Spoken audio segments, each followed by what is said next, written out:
I'm not in the residential game. I'm commercial, I'm office. And when it came to me, I was really direct with her.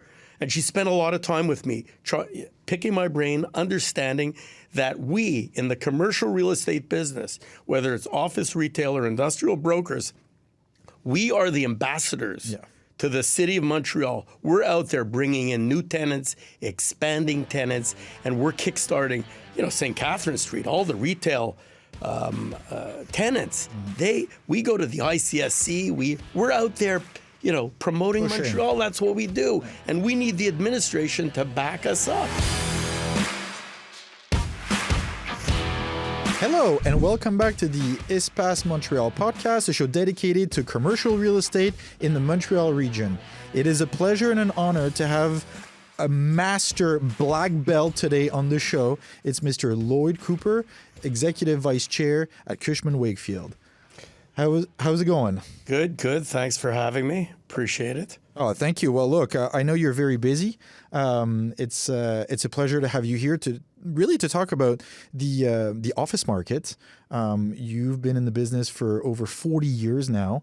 I hate to admit that, but I started in 1985. Same company, same phone number. Wow. Okay, and you had mentioned over 4,000 transactions now. Yeah, and ballpark. And how many this year in 2025? This year is a record year in terms of, and we're a high volume team, but we're tracking year to date, and we're November 17th, 162 transactions.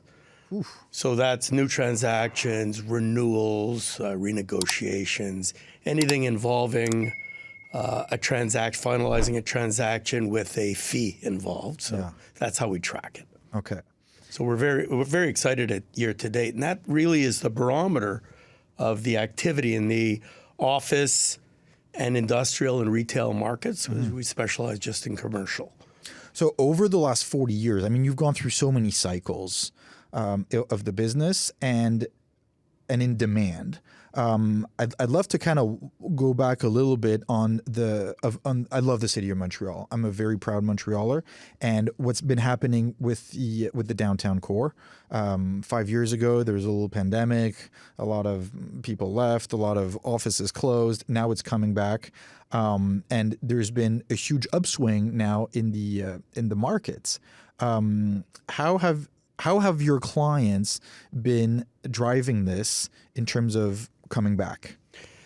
Well, there's, and it's been a struggle since COVID. Yeah. We were consultative during COVID. We weren't really transacting, but we were helping our clients figure it out. What do we do with the offices?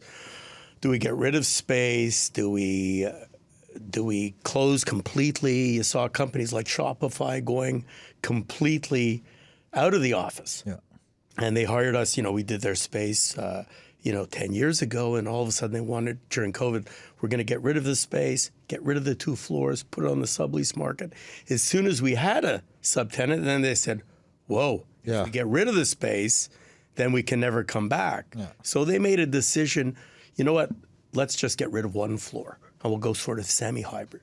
But as this has evolved since COVID, you know what, work from home, hybrid isn't working as well as people thought it would. I mean, it was great at the beginning. Hey, work from home, work in your pajamas. This is fantastic. But companies are losing the culture. There's no mentoring going on. So it's been difficult to grow the business. And now we're seeing mandates going to 4 days a week, 5 days a week, especially in Toronto. All the banks especially, and the insurance companies are saying, hey, you know what, we pay for office space, everybody back 4 days, 5 days. And now we're looking at Toronto because what's in Toronto comes to Montreal eventually. The banks are out there. Bank of Nova Scotia is out there looking for 1 million square feet. Imagine that. They just gave a competitor of ours, unfortunately, a mandate for 1 million square feet. Same thing is trickling down here. So they got rid of a lot of space. They subleased some space. They gave it up. Now, 4 days a week, where are you going to put these employees? Yeah. So there's an appetite to expand. And we represent 4 of the banks, and they're all, They were cutting back, streamlining. They're all out there taking more space, not like Toronto, but it's all relative. Yeah. So an extra 10,000, 20,000, 30,000, TD Bank taking space up on Cremazie. We were giving up space, took another floor. Wow. Things like that. And then it picks away at the vacancy rate. So what you're describing is not only companies pushing their employees to be back in the office, but in a lot of cases, there's been a flight to quality where they just want better offices, better quality to reattract their employees. Is there enough right now? Well, this is the problem. So you've got to create the case for space, right? So if you're bringing people back and you're bringing people back out of their basements, well, you've got to make it worthwhile for them to commute and get dressed and bring their kids to daycare. They don't want to go into space that was, fun in the 90s. They want to go to amenitized space. You look at Place Ville Marie, and they were leading up to the pandemic. They put in the Cathcart Food Hall, which is the nicest food hall, glass roof, and they've got concierge services and gym and restaurants up top, and WeWork curated spaces and beautiful bike room, all these things. The employer is saying, well, why wouldn't you want to come back to the office? We have everything here for you. This is and connected to all transit. So you look at PVM, it was built in 62. It's the best amenitized building now today.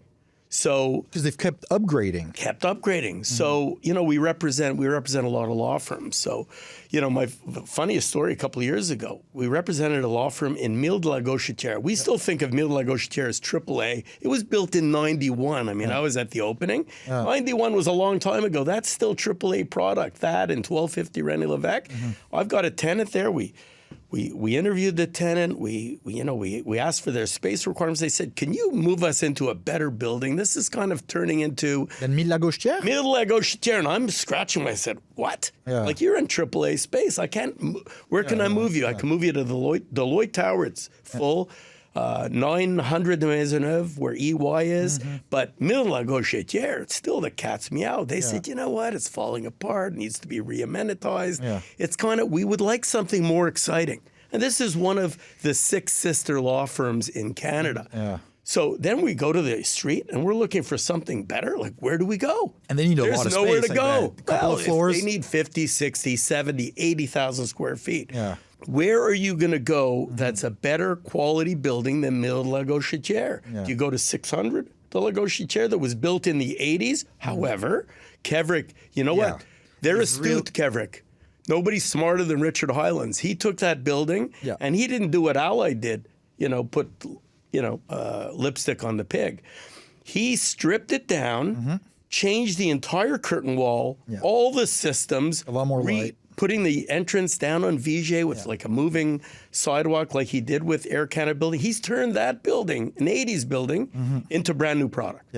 So now we're looking, 600 La Gauchetière. CN just signed a 450,000 foot lease. Now they've emptied this old dog on top of the train station. And they had just renovated that. Some floors had gone through, over the years. But you know what? That creates an opportunity. Because you know what? Cominar and, they've got a series of partners. Canderel's a partner. They're looking at maybe stripping that thing right down to the cement, recladding it. They're going to do what 600 did to them. What Kevrick did. And, if they can get their act together as a partnership, because I've seen renderings, recladding that building, that could be new product. And we're desperately, we need new product. There is nothing announced. There is nothing coming out of the ground. And if something was announced today, it would take 5 years to deliver. You got to build down, come up. And so we've got a tremendous lack of AAA space. Where do these law firms go if they want to upgrade? Right now. So, what that law firm did at Mille de la Gauchetière is they decided, you know what, our space needs a rework. It's tired. We have nowhere to go. They stayed in the building, built out fresh. So what they did, they took new floors in a lower bank. They built out completely fresh, spent $350 a square foot, and delivered, in my opinion, one of the nicest law firm spaces I've ever seen. So they couldn't find space to go elsewhere, but they renovated in place. Yeah. And then, Monday morning, everybody moved, and this was kind of excitement for the firm. It got everybody. And if you speak to the lawyers there, they love it. Yeah. And even if you look at McCarthy, who rebuilt their space, they stayed where they were, rebuilt their space. Space is really, really nice.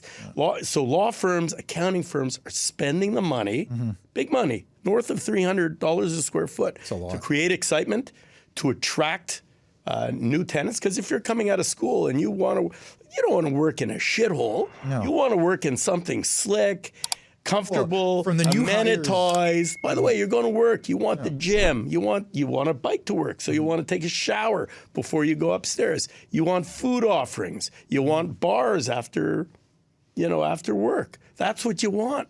It's interesting what you're mentioning with regards to Mille Lagostière. Like, okay, Petra must be well aware of this.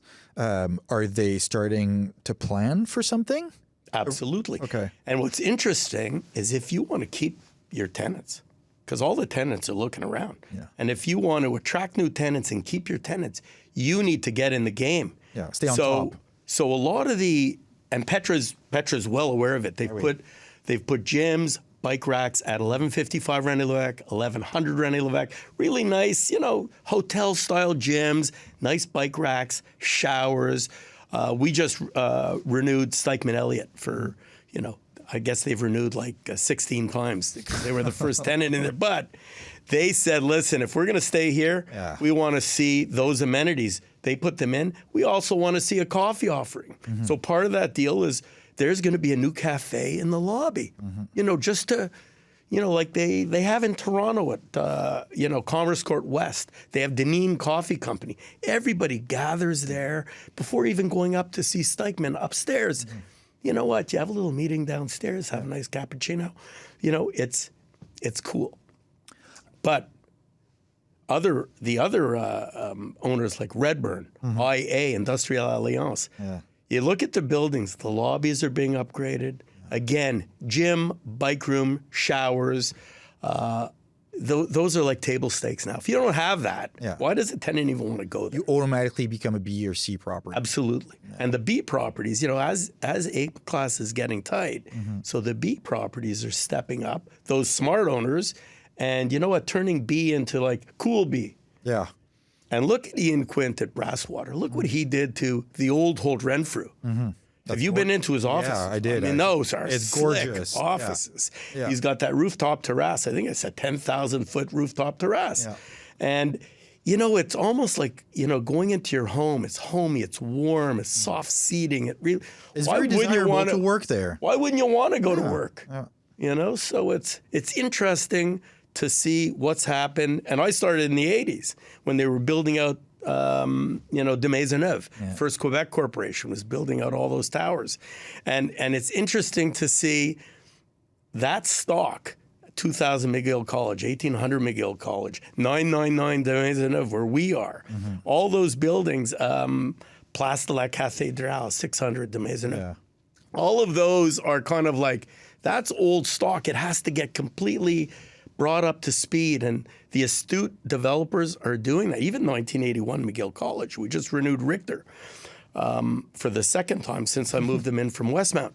They're changing the entire curtain wall. Why? Because it's end of life on the curtain wall. You drive by it now, but they're doing it. IA and Hydro-Quebec Pension Fund putting in a lot of money just to maintain their asset and attract new tenants. So just to understand like what's happening on the market, there's a flight to quality.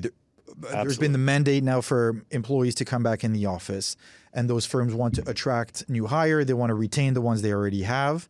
What's been going on with rates? Because now that there is a little bit of a shortage, I can imagine that rental rates have shot up. Well, yes. AAA, the rental rates are starting to climb, but the packages, the TI packages, are still attractive for tenants. I mean, it's still a tenant's market in that, if tenants don't want to stay in AAA, well, they could go down to A, mature A, B+. There's still a lot of product out there. So where the AAA landlords are saying, hey, we have to have face rates in the 30s, which is we're in the 30s. Toronto's in the 60s and 70s. So you know what? As a big market, we're still relatively cheap, but Montreal is Montreal, so it's tough to get tenants to come to grips with face rates. But notwithstanding those face rates, which turn into positive valuations for the building, the landlords are still providing heavy incentives packages, free rent, TI, and the like, to bring the tenants. So the NERs are still attractive for the tenants, but the face rates have climbed, especially in AAA.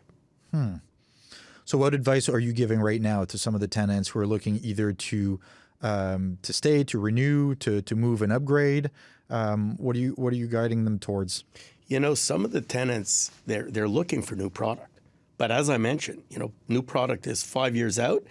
And the problem with new product, to launch new product, nobody's building on spec. It's not Toronto. No. So landlords need 200,000 feet, 300,000 feet pre-leasing before launching a product.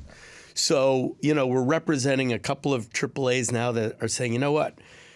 We have an option to renew now. We don't necessarily want to go long because we'd like to upgrade into new product. New product's not there. So maybe a short-term renewal is the smart thing to do while assessing what's happening in the market long-term. You don't want to lose the ability to go into a new project that's ready to be launched. Look what Banque Nationale did. I mean, they bought the site, and they built and they own the site. But they really changed the game, especially in the banking industry. They built 1 million square feet. It was delivered, it was too small. Then they bought the project next door that Broccolini built on spec. So they're at 1.3 million square feet of slick, beautiful space with their eye on the sky. They've really changed the dynamic. So the other banks are kind of looking at them saying, hey, they make us look shit, because like the CIBC branding on 1155, you need a telescope to see that. It needs a facelift. Right? So you look at that and you look at the Banque Nationale and even RBC at PVM. And we did the last renewal. Their branding is at eye level. It's called the, Edifice Banque Royale. It's always been like that. But it's not up top like First Canadian Place in Toronto. And there's, those AAA buildings, they want the eye in the sky, right? They want that branding. It's important for them. So they want to be a beacon. Now, discussing the market and what's happening, we have a new administration in Montreal, and we've always faced as developers the regulatory and the municipal constraints. Given what's happening now, and obviously the city of Montreal wants companies to recall employees in the office to fuel the businesses and the restaurants and all this. With the new administration, first, have you had any contact with them? And how do you see the next 2 years going in terms of what was proposed during the campaign and what we can be looking for? I'm so excited with the new administration.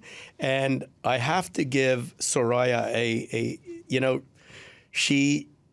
before she jumped in and during her campaign, she made it an effort to sit down with all the real estate developers. And I was at 2 of those meetings. Okay. Ian Quint actually hosted one where there were residential developers, industrial developers, office developers. I was the only broker in the room. She went around the room asking everybody their opinion, what was broken, how could it be fixed, how could they get development kickstarted. And she was listening intently. She was taking notes. And I got to tell you, it was mostly a residential crowd. Okay. Because, with the social housing and all those mandates, nothing was getting built. And it's more, and I'm not in the residential game. I'm commercial, I'm office. And when it came to me, I was really direct with her.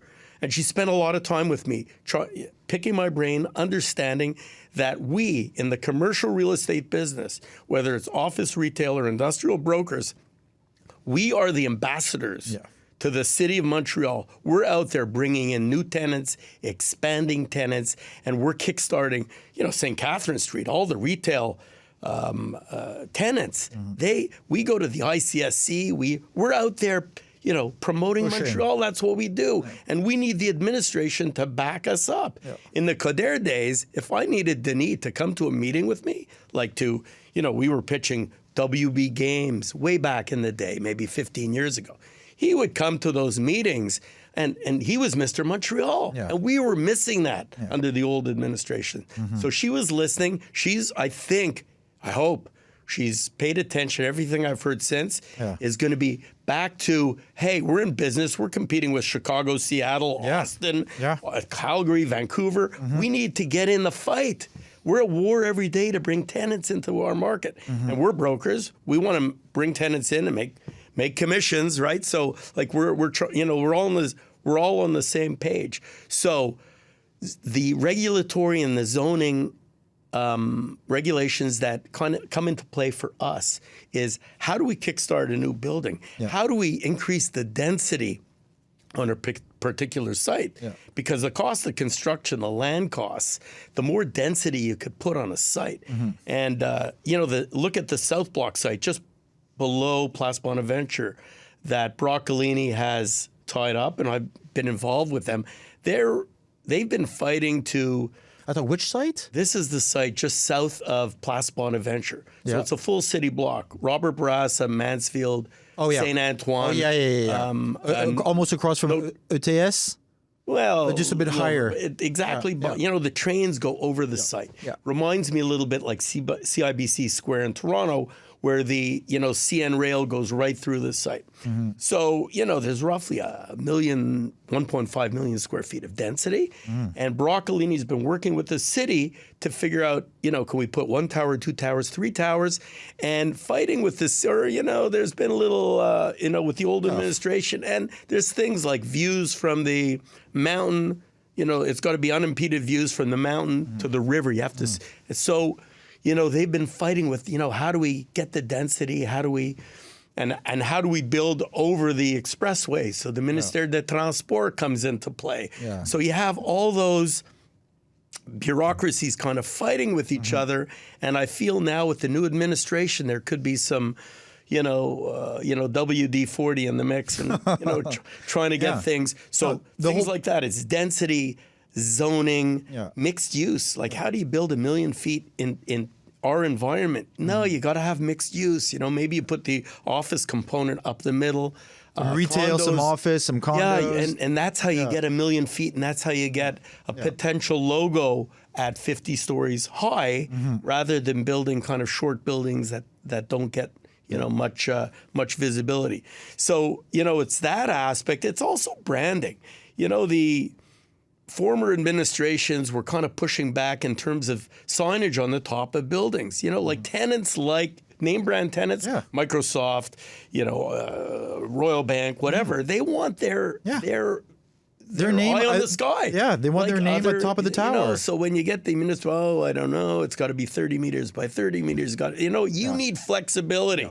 You want to attract those tenants into high-rise buildings, build the buildings, and promote the city that way. Yeah, and it's one of the components in terms of attractiveness of the city. And as we just talked about the new administration, Soraya is going to be a representative at the international level to make the city attractive and to get some companies here, to get more headquarters, to bring in employees and economic activity. And so I will agree with you that at some point you got to pick your battles. And if RBC wants to put their name at the top of the tower, then in the great scheme of things, it's a very good idea. Yeah, and so far, I think she's going to be a great ambassador. I saw her on Tout le Monde en Parle last night. She was good. She was good. She was answering the questions the right way. So we're excited. Like as a commercial real estate industry. I mean, we're starting to see light at the end of the tunnel because we were bogged down. It was difficult, yeah. It was depressing. Permitting and zoning that you talked about a bit earlier, like a lot of projects had been blocked and delayed, and then it obviously comes to the different boroughs. So that's a very good sign. But then other things like homelessness, and you go into our metro system. Like if you go into Montréal now from the Peel metro station, it's scary. Yeah. How do you sell space at Montréal? It's almost empty. It's empty, and you've got homelessness, which is terrible. Yeah. But we're trying to sell product, and if we're touring people through we tour the underground because that's what Montreal's all about. That's not appealing. And it's scary when I'm bringing tenants through the underground to go from product to product, and you're walking over What people. happened there? Because Montréal used to be pretty high up there in terms of the quality of the stores that they had and the positioning of the building, and now it's I'm using that as just an empty. example. Yeah. But there, it was just sold. The office component was just sold. Okay. Redburn just sold it on behalf of the owners. But the problem with Montréal is that you've got different ownership. You've got the owners of the retail, then you've got the condos, and then you've got the office component. I don't think they all see eye to eye in terms of. It doesn't seem very coherent, at least right now. I'm sure it'll pick up, and they're new ownership on the it. office side. They bought it fairly cheap. So, if they invest in it, then it could take off again. There's more and more opportunities now for redevelopment. We're not creating more land downtown. There's still some to be developed, and there's great opportunities again for redevelopment. In terms of office space, and you talked about mixed use a bit earlier. Where would you advise developers to go in terms of location and to develop what kind of product? Well, again, my focus is office space. So there are 5 sites ready to go downtown, and we're looking at all of them. So the South Block site that I'd mentioned, we had the Cadillac Fairview site right below the Deloitte Tower, but now that's going residential, and that's a fantastic site because it can connect right into the underground, right at Peel, into the Windsor Station.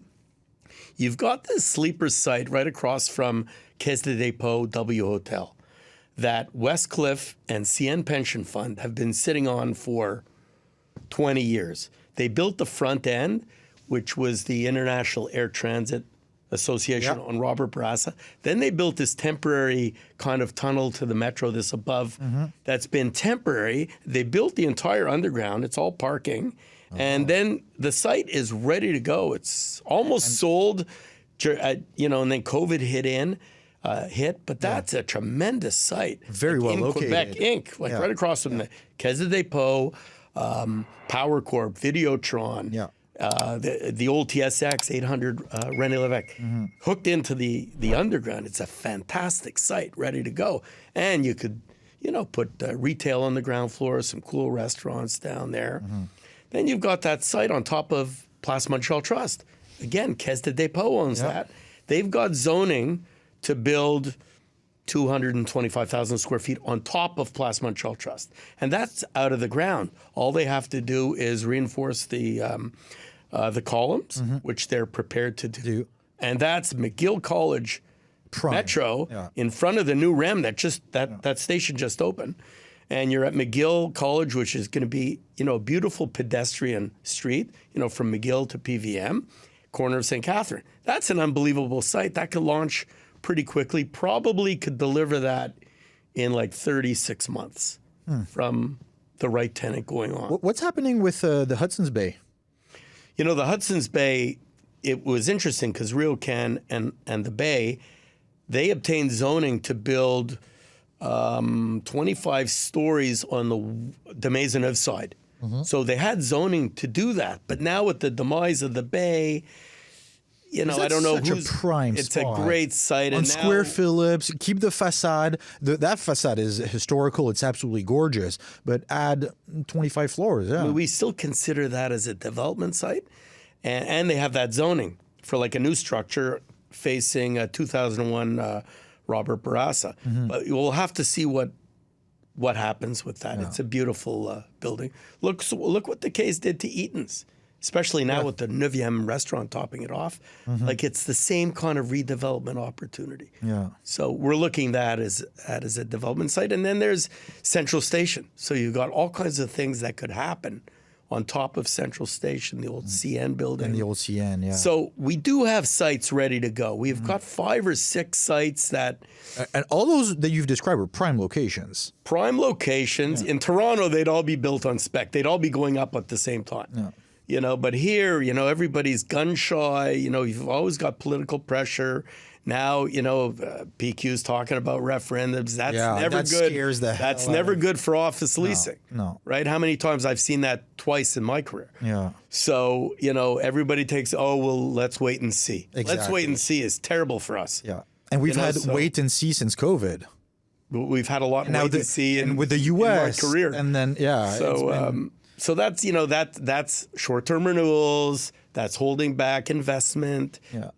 So there's always that break, and it's our market. It's, things are great, but there's always something that there's reluctance. There's always a roadblock, right? Yeah. So it's a great place to live and transact, but it's so frustrating. Yeah. Wow. A lot covered. You are quite knowledgeable about the downtown core. It shows, your decades of experience, and thank you very much today for sharing it with us.